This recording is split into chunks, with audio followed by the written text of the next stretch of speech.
A spectacular performance.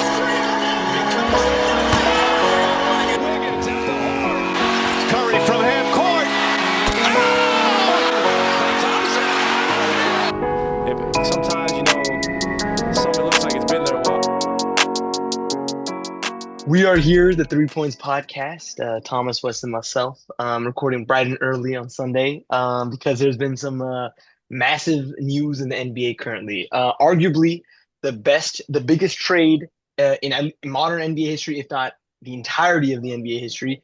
The Dallas Mavericks have traded Luka Doncic for and others, Luka Doncic and others. I think Markieff Morris. Yeah, and Kleber and then some other random bums. I don't know. And the rest of the nobodies for Anthony Davis and what's the guy who looks like Kobe? Max Christie, I think you're thinking of. Max Christie and Yeah. one pick, one first round pick in 2030 One or first something round like that. pick. So no one saw this coming. I mean, obviously this is like, Nobody. Chris Smooth, Literally Kenny, nobody. they posted their videos. Two people saw this coming. Yeah, who are the two people saw it? Nico Harrison and Rob Pelinka, Yeah, the that's two it. general managers. Yeah, exactly. Oh no, and you cannot forget Le GM, baby. Oh my goodness. Really? He strikes again. Like, oh my goodness. LeBron James is actually like, okay, so this is what last night when Thomas and I were talking.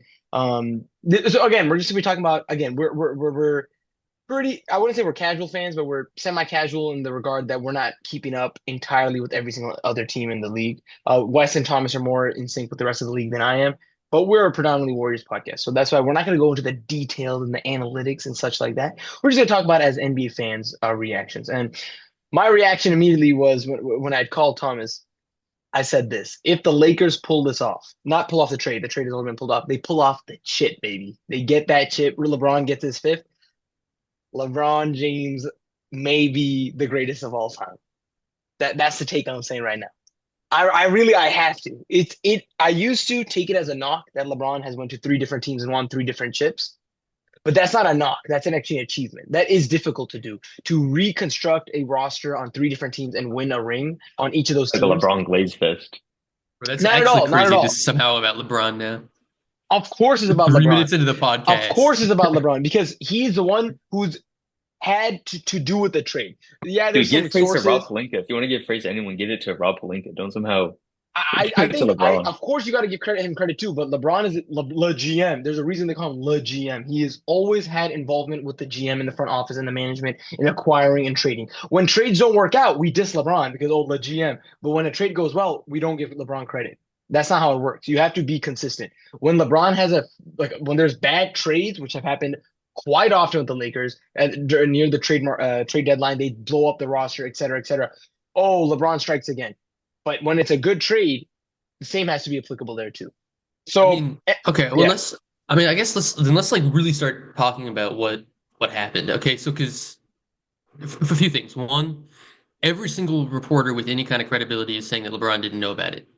Sure. Now, when we were on call last night, I was joking like that's bullshit, man. Come on, of course LeBron knew, but I've slept on it. I'm trying to be rational here. I don't see why you would say that LeBron knew if every single reporter is like, no, you have to believe this. LeBron didn't know. I mean, Shams, Windhorse, like Mark Stein, like all these guys, their entire job is to cover the NBA. Agreed. They're saying LeBron didn't know. Agreed. So, but I don't really know how you could give him credit for something he didn't know about. I mean, I think just because, first of all, just because these reporters are saying it, there could be a second side to it, right? That could be what the narrative is being pushed because, like I said on call last night, LeBron and AD were friends and this and that, and for LeBron to just, again, am I saying this? That LeBron went to Rob and said, "Look, here's the trade: Anthony Davis for Luka Doncic." No, I'm not saying that, but what I am saying is there's 100% LeBron involvement. It sounds like what the story is, the Mavs approached the Lakers about making this trade, which is like the craziest thing. Like, obviously, we think it's like a fleecing that the Lakers did, but the fact that the Mavs wanted this to happen, like they approached them. It's weird, right? It's really, really weird. Didn't involve any other teams. Like, if you want to get rid of Luka, it's really weird because I think you should like say the bridges are burned and like there's somehow beef between Luka and like the GM Nico. that I feel like the smart thing to do is like start a bidding war because you could have gotten so much more for Luka. Like we saw what Paul George got in the past, and KD. Katie, that's the What one. KD Like most got, what recently, fucking Rudy Gobert got, what Mikal yeah, Bridges yeah, got. Rudy Berg kind What? of like broke the trade Freaking market. Mikal Bridges got yeah. five firsts. Mikal Bridges got five firsts. Yeah, it's just like so. This is Yeah, so out of nowhere. Like like nobody. yeah, it's so now that like we're like moving on aside from the GM thing, it really is one of the it's just I mean I guess we're just kind of beating a dead horse because everyone is saying the same exact thing. So it's actually interesting, like so like we were talking last night, Thomas and I briefly, and again, same thing. There's like there's a that streamer or whatever Thomas you mentioned who was Okay, basically yeah. Go ahead, you say this, let, right? all right, let's like get into conspiracy mode because I think look, here's the thing. Everybody kind of agrees this is such a ridiculous, stupid trade that there has to be something else that explains it, right? Everybody, I remember I was listening to Bill Simmons' podcast last night. Ryan Russillo, who's like a super hardcore NBA guy, he just kept saying over and over, there has to be something we don't know. There has to be something we don't know. The streamer I was talking about, slightly biased, who I watch, he was saying the exact same thing. There's something's going to come out. Something's going to come out. We don't know about something, blah, blah, blah. That's what everybody's saying. Let me offer my personal explanation. So this summer, Mark Cuban, who's owned the Mavs for like the last 25 years, who's like the big NBA owner guy that everybody knows, who's the most passionate Mavs fan in the world, all of a sudden he's out. And the team is bought by the widow of Sheldon Adelson, Miriam Adelson, who I mean, I don't want to get too far into politics, but big Zionists worth like hundreds and hundreds of millions of dollars, if not billions. Also, the owner of the what's it called, the Sands Casino in Las Vegas. Um, what's what's this company called? The Sands Hotel and Casino in Las Vegas. Big casino magnate. Now there were rumors at the time. Part of the reason that they were buying the Mavs, that this ownership group was buying the Mavs, was to hopefully facilitate a potential move to Las Vegas and set up some kind of like casino NBA stadium mega development in Las Vegas. But then people were saying like that's a conspiracy. That's ridiculous. The NBA would never allow it. They want to keep the Dallas market, etc. So I think most people brush that aside. But now, all of a sudden, what do you have? You have the franchise cornerstone, probably the single. I don't know. I mean, very close to the single most valuable player. When you consider his age, the single most valuable player in the entire NBA currently, maybe except for Jokic. It gets dealt out for fucking Anthony Davis, the general manager. Here's his official position. This is like the quote unquote official narrative. He says, I was personally convinced that Anthony Davis is so valuable that the only player in the entire league I would trade him for, fuck Jokic, Giannis, SGA, all these guys. The only player I would trade him for is Anthony Davis. So that's the reason I didn't want to start a bidding war, is because I had to call Rob Pelinka and get Anthony Davis. Anybody else I wouldn't have accepted. But Anthony Davis, that's our guy. That's who we wanted. So that's the quote unquote official narrative. Now, all I'm saying is, if you're like an intelligent person, you're like, that's ridiculous. I don't believe that. Maybe you want to start looking for alternative explanations, and maybe the Adelsons forced this move, try to facilitate a potential Las Vegas something. It's not the most like put together conspiracy, Yeah, but I mean, it's a the conspiracy theory. Like, yeah. there's not going to be a concrete conspiracy theory. It's just not possible.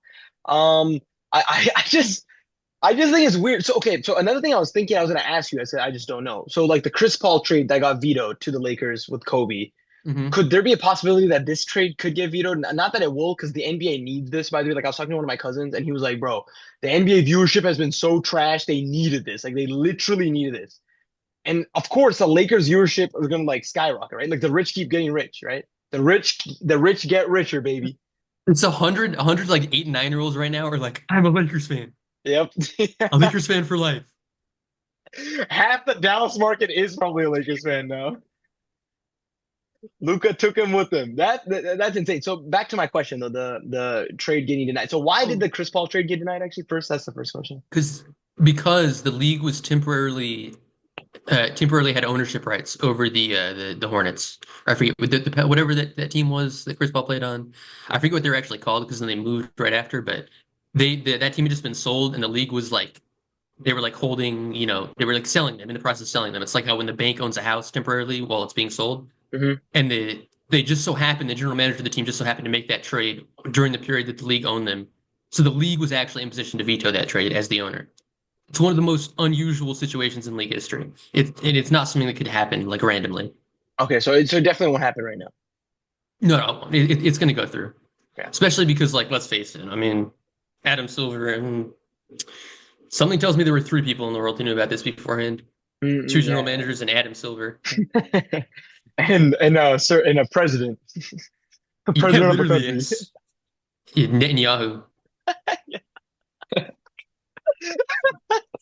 So, anyways, it's just funny. Like, so now I think so I kind of slept on it and stuff to think about like, okay, the fit of Anthony Davis on the Mavs. One thing I want to say, I actually kind of like it. Not again, not we're not talking the scope of was this trade a fair trade? Of course, we've all established it was a stupid trade, didn't make sense. But now that the trade has happened and we're talking about the Mavs with AD, they become now probably an elite defense, probably, right? Because they already have other good defensive pieces alongside AD. The Lakers just had AD, right? Like PJ Washington. You guys add more. Derek Lively, he's a decent rim protector. PJ, you already said PJ. Not Darius Garland. The center, the Gafford's another. Gafford. They have there's just one random role player who I think is a good defender on the what's his name? Forget. He's like a second-year player. He's like a big wing type dude.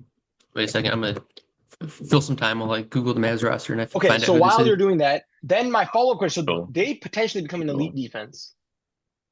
Maybe what? Like, I wonder what they ranked right now Najee defensively. Marshall.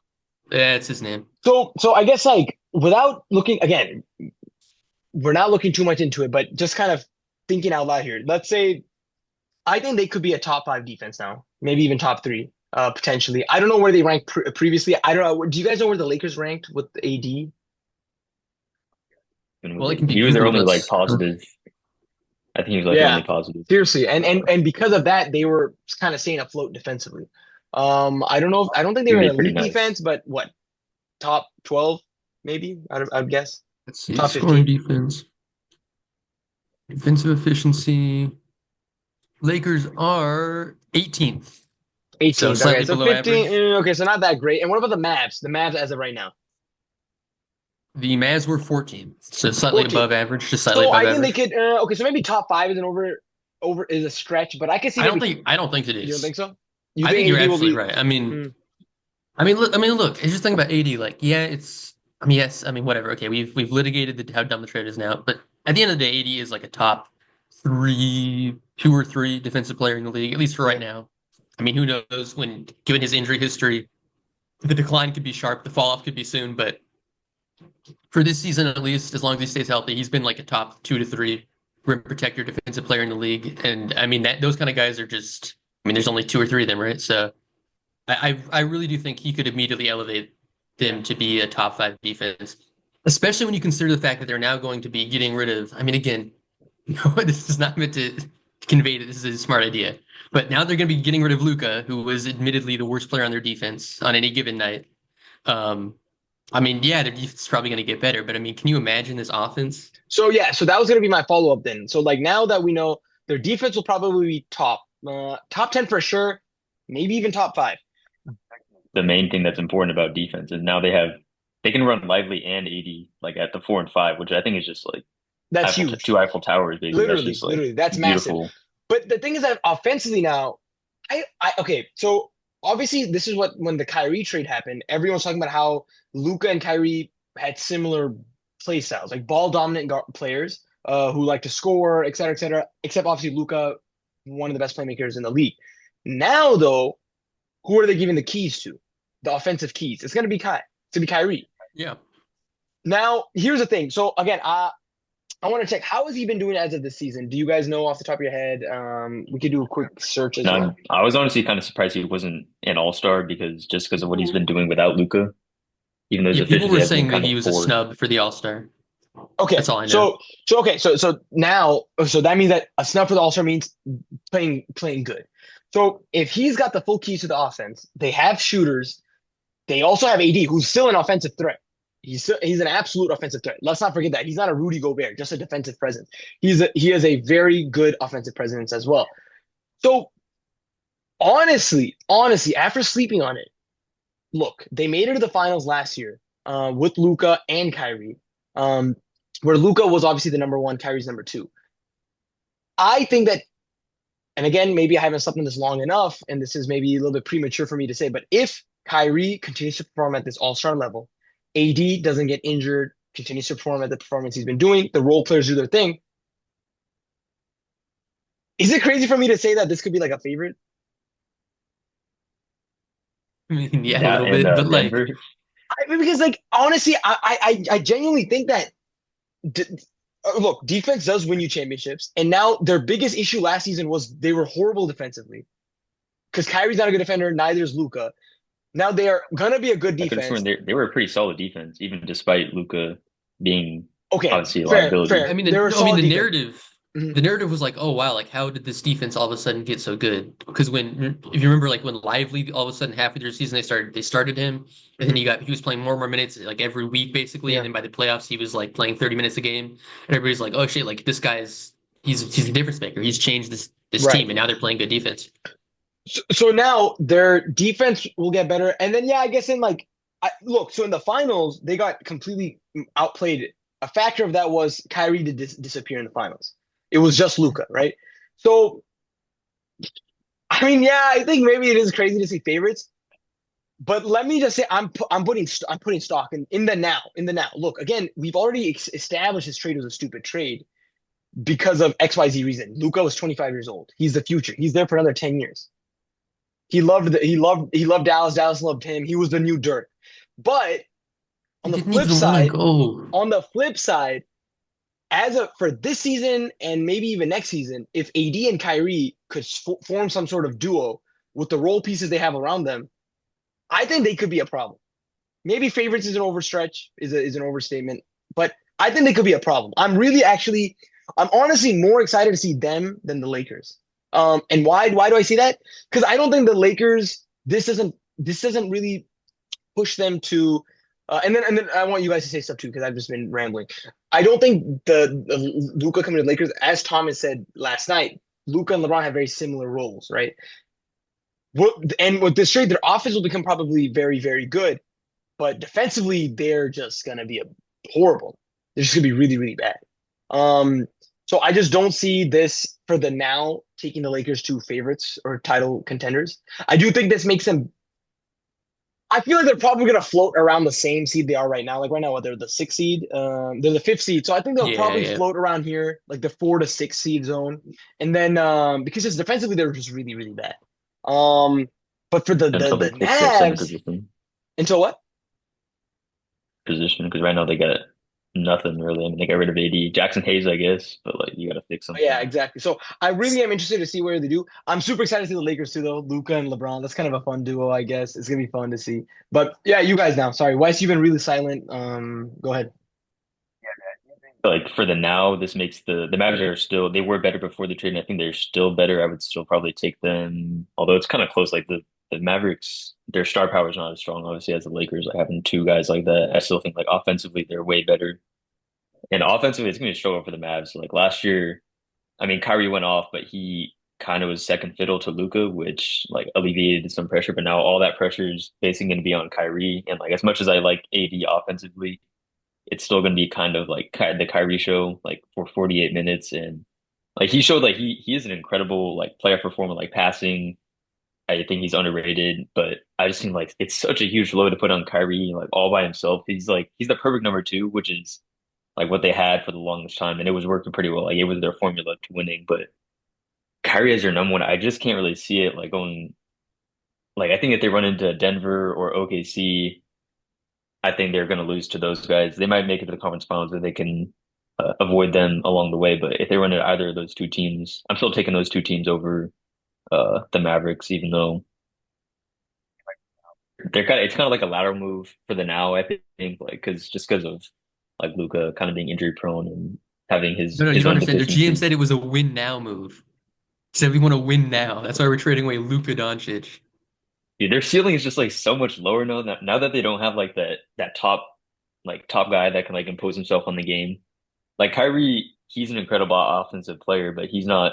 You had one of those guys. You had Luka, and like there's only 4 or 5 of those guys in the league like that you want in the playoff series that can sway things if you have like the talent disadvantage. One of those guys can sway things. Like Shea can sway things. Jokic, Giannis,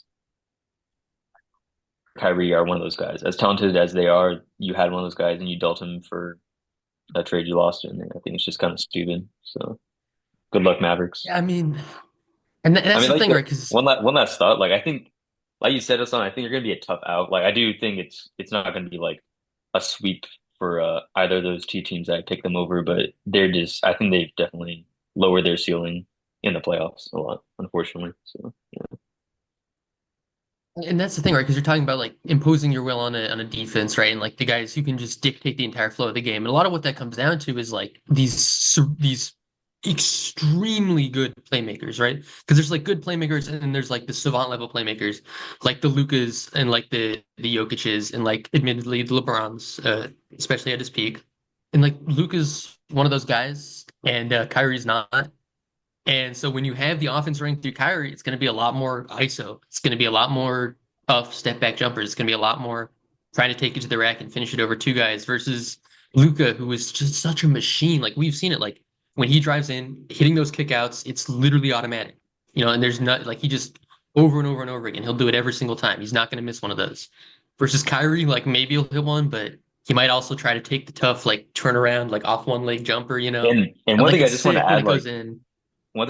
like when I say Kyrie's such a good passer, it's more like in transition. Like I remember last year against OKC against the Timberwolves in the conference finals. They were like Kyrie was just so dangerous in transition because you have no idea if he's obviously one of the best finishers in the league of all time. Even so, you have no idea if he's gonna drive in or he's just gonna pull up a three over you because he has one of the quickest like dribble to like pulling up a shot. Like you kind of have to guard everything with him, and then he also like threw some like insane like passes, and like they have some of the best lob threats in the league, Gafford, Lively, obviously, and he was just throwing some like you couldn't really tell he's going to throw it to like the very last second. It's just like it's he's really like one of the best like in transition players. But yeah, like in the half court, it's going to be kind of rough. As much as I like Harry. But yeah, That's the thing. He really is a killer, and I am excited to see him as the number one option because you're going to get a lot of super fun possessions where he's just trying out his like ridiculous dribble package and trying to get past people, and like that's probably some of the most fun basketball to watch in the entire league.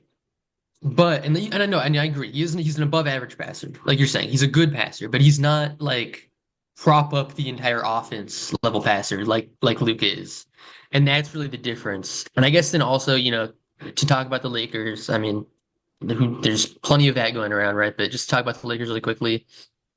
I'll say this in, I guess, LeBron's defense almost. And no, right? And I see that expression, Hassan. Yes, their roles do overlap, but let's face it, at this point in his career, LeBron is not the kind of guy who can, not just as a player, but just in terms of his age and his conditioning level, he can't be the playmaker. He can't be the number one guy in every possession. So having somebody who can take that load off of him is probably going to help him a lot, and he can pick his spots more, and that is going to be really good for him. Even though, again, their roles do very much overlap, and so I think if anything for Luka, it might be a little bit more awkward for him because he's never been in a situation where he's going to have to share the ball with a guy like LeBron who wants to do a lot of the same things that he does. Like they're both going to want to be, posting guys down and looking for the kick out or running the pick and roll, et cetera, et cetera. So I think it'll be more awkward for Luka, but for LeBron, I think it'll be really nice. I think he'll enjoy that in offense. And then on defense, they're going to be bottom three in the league. Like I'll stamp on it right now.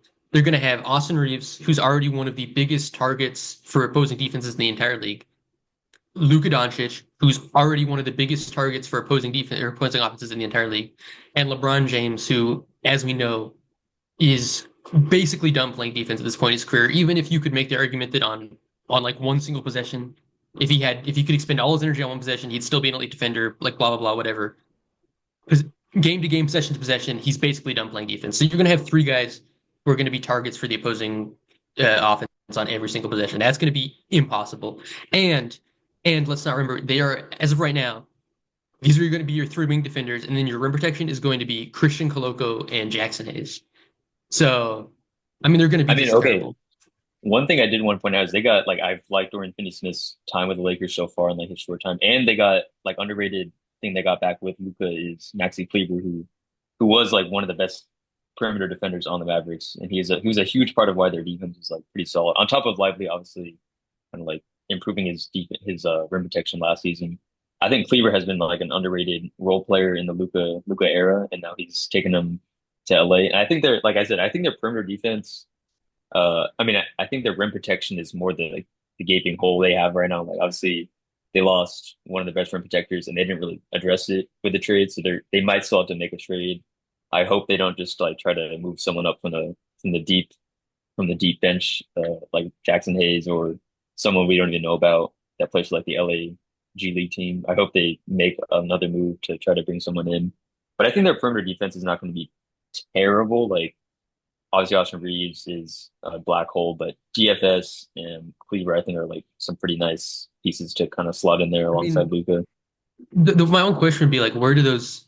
Okay, so if you're imagining the starting five, right? It's got to be Luka at the one, and then you'd think Austin Reeves at the two because he's by far your best shooting guard in terms of Maybe dish him out offensive ability.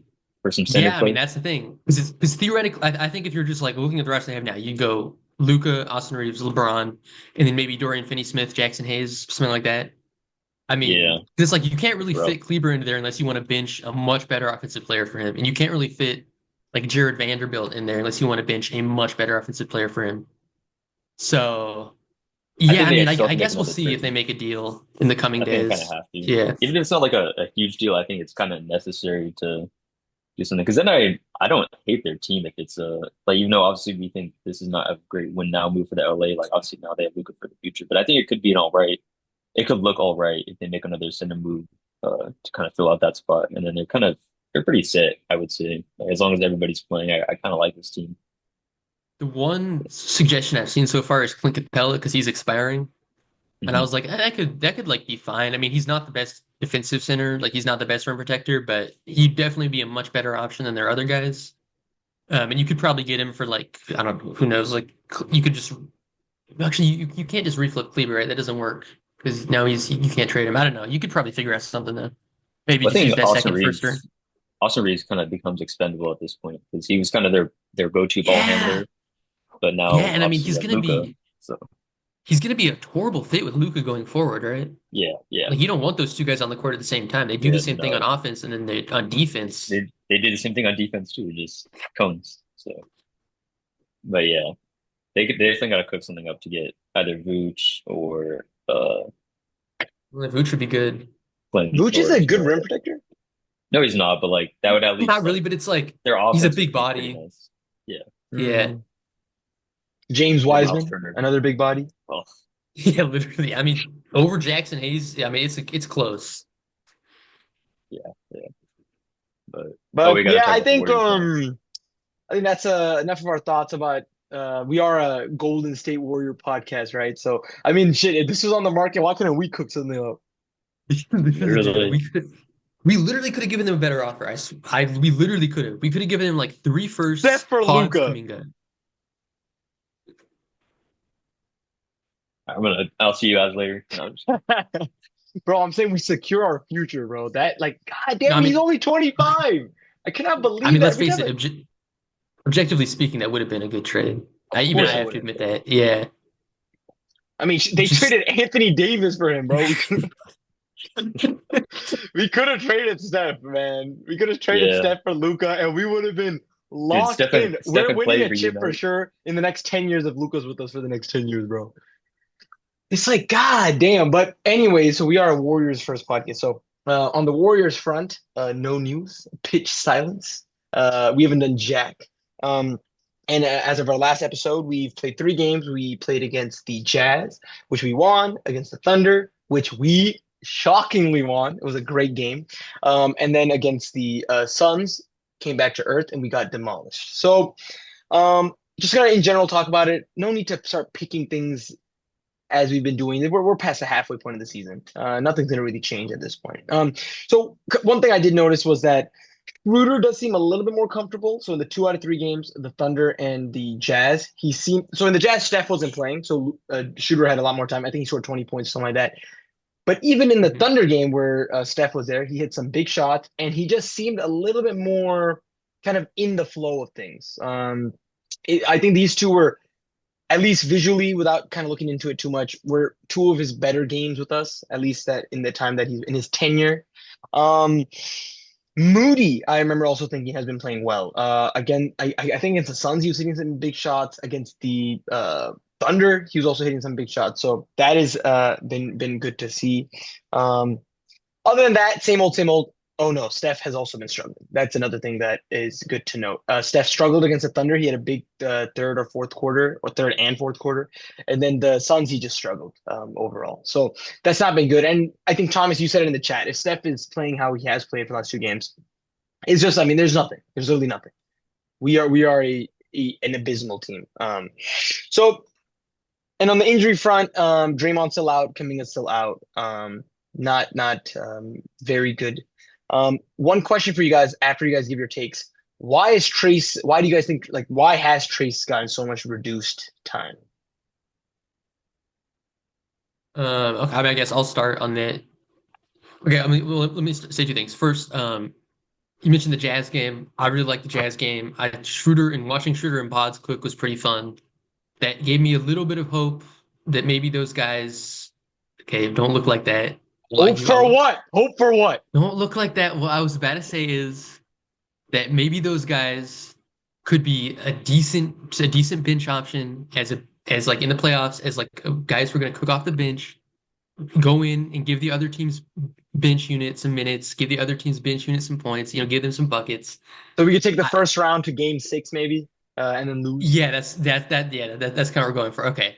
I said that. I had to say that because I was genuinely like it was kind of nice seeing guys who are not named Steph cook a little bit. Secondly, about Trace, the advanced numbers on Trace this season say he's like the worst finisher in the league, which is it's something I've been seeing like bouncing around Warriors Twitter. And I was like, that's kind of crazy because I don't really see that. Like in game, it's like, okay, maybe he's not an elite finisher necessarily, but I didn't really see that. But maybe the coaching staff got like a report on that and we're like, oh shit, that's kind of bad. And they decided to get him to bench him because I don't really know what else could explain it because it's not like we have a massive wealth of big bodies. The other thing is it coincides pretty neatly with Quentin Post starting to take some of those minutes. And the reality is, like we were saying last time we talked about Quentin Post, the fact that he can shoot it all just immediately gives him such a leg up on any other big that can't shoot. So that's, I mean, unless Trace is going to be a much better rim protector and a much better finisher than he is, it's probably going to be tough to stay on the court over him. So. But I'll just talk about the two games I did end up watching. I watched the Thunder and the Suns, but I feel like the trend throughout the season has kind of just been like we're one of those teams that's like capable of being the best teams. Like we beat Boston once or twice, and we beat OKC twice. So we're kind of I don't know, we're just in that tier where like we're not an incompetent team, but we're not like if teams take us seriously like the Suns did, they can just like destroy us. And it's not even like OKC was at full health. Either of the times we beat us, they've been without Chet. And I mean, Shea still barbecued us. Like even our best perimeter defenders, he put up 52 on Wiggins. Like Wiggins was guarding it a lot of the time. That's our like crown jewel of like perimeter defenders, and he just got barbecued by Shea. So I think like in a playoff series, I'm not really moved by anything I've seen. Like I think guys like Shea will still get theirs, and the role players will like kind of play up to their level, and Chet will probably be healthy by the playoffs. So anything I've seen. As for Trace's like finishing ability, I definitely kind of see like there's so many times where like either in transition or just in the half court like where we set up like an all right play and then we're like we have like 3 attempts at the rim and we all miss and then we just go back in transition. The other team gets back in transition and there's like so many times where you see that throughout the game where like we get like 3 attempts at the rim right there. And I'm assuming a lot of it is Trace just missing these like wide open or not wide open, but like close range shots, and we're just like consistently kind of missing those, which is pretty disappointing because that's like semi easy points that you should be able to cash in on, and we're just not a lot of the time with Trace. So yeah, that's kind of my take. I've loved Post like playing. Like I think he's by far the better offensive option. I think like defensively, we're not really losing that much by trading Post for Trace, and I've loved Post playing alongside Steph. Like they do a lot of and Schroeder as well. Like I like the connection he has with both of those guys. He's a really nice off ball. And he does a lot of the screening and the passing that Trace does pretty well. Post does that kind of equally well, I would say. It's not like a huge disparity. defensively, I think like obviously Post is a little worse, but like I said, I don't think we're losing that much for how much we gain on the offensive end, how well he plays with those two guys. So yeah. And I think kind of shifting to the trade front, I know Thomas, you sent a tweet that the Warriors were kind of aggressively going for Zach LaVine or were trying to go for Zach LaVine or something of that sort. I saw a post about a blockbuster trade involving LeBron and the Warriors now that Anthony Davis has left. He came out, he shut that down in like 3 hours, by the way. That before it came out, LeBron immediately, or not LeBron officially, but like his mouthpiece, like reporters, they were like, LeBron is not interested in a trade. LeBron plans to stay the entire 2025 season with the Lakers. It's like, okay, bro, we get it. LeBron just comes Just to traded for the Luka. Warriors, bro. Can you believe It's it? never happening. Bro, a Steph to LeBron lob. Oh my God, that would break the internet. Dude, the viewerships, bro, Adam Silver, if you're listening to this, I'm telling you, It's my never boy. happening. I'm sorry. The viewership's gonna go crazy if LeBron and Steph are on the same team. Maybe throw in KD in the mix. LeBron, Steph, KD. Oh my goodness. But yeah, on a serious note, what have you guys been hearing? I think Levine has been the main rumbling. How do we I mean, feel I about was Levine? Because I know off the top of my head, Levine won't help defensively, and there's a possibility we could get Levine without trading Kaminga or Wiggins, where you think we can get essentially him it for would Healed be. in a second? It would be something like Dennis Schroeder, Peyton, Heald, Anderson, Looney, and a first. Which I mean, like I wouldn't be totally opposed to that, I guess. But what do we think? Like, because obviously we don't get help defensively, and GP2 is for sure he's just washed. And I hate to say it. I know he did have a 15-point game against the Thunder. Sure, that one poster he had, beautiful. But he's kind of washed defensively, unfortunately. So I don't know. How do we feel about Levine?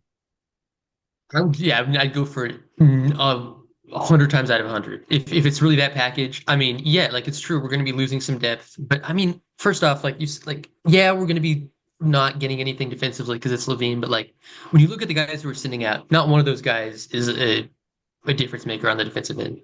So it's not like we're losing the guys who make our defense what it is, because at the end of the day, our defense has been genuinely good this year, or at least significantly better than average. The guys who make our defense what it is are Draymond, Wiggins, Schroeder a little bit coming off the bench, Trace a little bit, although now he's not getting minutes. Like, but it's Anderson. mostly Wiggins and Kyle Anderson maybe a little bit, but it's mostly Wiggins and Draymond. That's mostly what it is. So maybe actually Moody a little bit too. I don't want to disrespect any of these guys, but the reality is, if you're a team whose defensive rating is top 10 and whose offensive rating is bottom 20, what you want to do, or sorry, not bottom 20, doesn't make any sense. Bottom 10, what you want to do is swap defense for offense. So even if you're saying we would get worse on defense and get better on offense, I'd say yes, we absolutely would. And that's why you do it, because that's, our offense is what's losing us games. Our offense is what's making the team look unwatchable. And I mean, again, I'm under no illusions that this would be some kind of solution, that's going to turn us into contenders. But I do think it would turn us into a threat to make it out of the first or second round. Most of the first round, maybe the second round. I know, right? I think like Thomas and we've all been saying all season, like the biggest problem is not our defense, it's like our offense and Steph having no creator, and then it's especially bad when Steph isn't playing, which we've seen a lot this season. It's like pretty bad. Like Schroeder kind of has to do a lot of the heavy lifting, but I just think like Zach LaVine, he kind of bandages two things at once. Like his shooting, he's having like such an underrated season. Like nobody's watching Bulls games, so but we kind of got to see, like we were at one of the Bulls Wizards game, and he kind of showed out against the Wizards, but he's kind of cooking everyone this season. It's just obviously the Bulls can't help themselves but build a incompetent roster. But I still think Zach LaVine he's such an underrated player, and he would help us like immensely. And the fact that he's on the trade market, I think we should like go for it no matter what we have to give up outside of Steph, Dre, and Wiggins. I think like anything else, I would be totally open to. And I think the Bulls, like realistically, they would be open to taking on Kaminga. Obviously, they're trying to accumulate young assets, so I don't see why if we made the money work, they would be opposed to a Kaminga trade for Zach LaVine, because kind of like a win-win. And like I said, I think that doesn't make us into contenders or anything. Like our defense is still like top 10 maybe, and our offense all of a sudden becomes like average-ish instead of like shit. But I do think it makes us like a first round, like a trouble for a first round matchup, or I don't think I still don't see us getting out of the first round, but it would make us more competent than we are now. So, I'm all for that. Well, Also, just to add in, go ahead. so, just to add in, the deal that was being circulated in the media didn't even include Kaminga. Yeah, It was just exactly. entirely role players. Yeah, exactly. I And think role players in a I first. can repeat it. I can repeat the trade. I had said it, but Wes just ignored me. No big deal. The More realistic trade. trade involves Kaminga. Yeah, I would probably agree with that. I just don't see us. If we could sneak it without trading Kaminga, that would be really nice. But I agree with Wes. But the one possibility is Shooter, Payton, Heald, Anderson, Looney, and a first. So it's like basically a bunch of dudes who like Heald, Probably get Moody him also. off this damn team. Gary Payton, get him off this team. Anderson, I like him, but he just isn't playing a lot. Looney, I love the guy, but it's time. We got to prioritize a chip over kind of homegrown nice guys. And then Schroeder, he has been opening up a little bit, but we would get Levine, THT, and Julian Phillips in this trade. So THT, LeBron's ex-teammate. So I mean that's that. Trade, yeah. I think there you have it, ladies and gentlemen, boys and girls, fans at home. One last thing. Second time you hit me with the one last thing. One last thing. All right, and this is we're going way back. We're going back to Luka. I just want to make one more comment, one more point. The Mavericks front office has said they didn't want to pay Luka the supermax. Thoughts on that? Just really quickly. It's like how fucking stupid can you be? This is just so obvious that there is some other stuff going on that like scenes, sure. It's just super duper obvious. It's like not even a joke. It's like it's just like this is like a 2K trade. You know what I mean? Like it's so fucking bad. Anyways, I just had to bring that up. Yeah, right, it's obvious that something else is going on. Obviously, we'll never know. I mean, maybe on the day of judgment, when all the truths come out, we'll find out. But I mean, it's like whatever. It's a business. There was some at the end of the day, people forget that the NBA is a business. So the owners have business relations. They have business incentives, business motivations. They're not fans like you and I. They actually could care less about us. They're filthy rich. They're billionaires. They care about themselves, their pockets. They don't give a crap about the Dallas fan base. Sorry, that's just how it is. It's a business. So with that being said, definitely some other stuff going on, but like who cares at the end of the day? Who gives a damn? So with that being said, we'll catch you guys next week. Hopefully we play against Luka on Thursday. Who are we playing against over the next couple of days? Let's check that. So tomorrow playing against the Magic. Then after that, we are playing against the Jazz again. And then we're playing against the Lakers on Thursday. And then Levine will be playing with or against us, who knows, on Saturday. And we'll probably catch you around then. So hopefully we could go. I can see us going like 2 for 2 in this stretch. I think we probably lose to the Magic, lose to the Lakers, and then beat the Bulls and the Jazz. Maybe we could sneak a win against the Magic or the Lakers. So maybe 3-1 if we're being optimistic. So we'll catch you guys next week.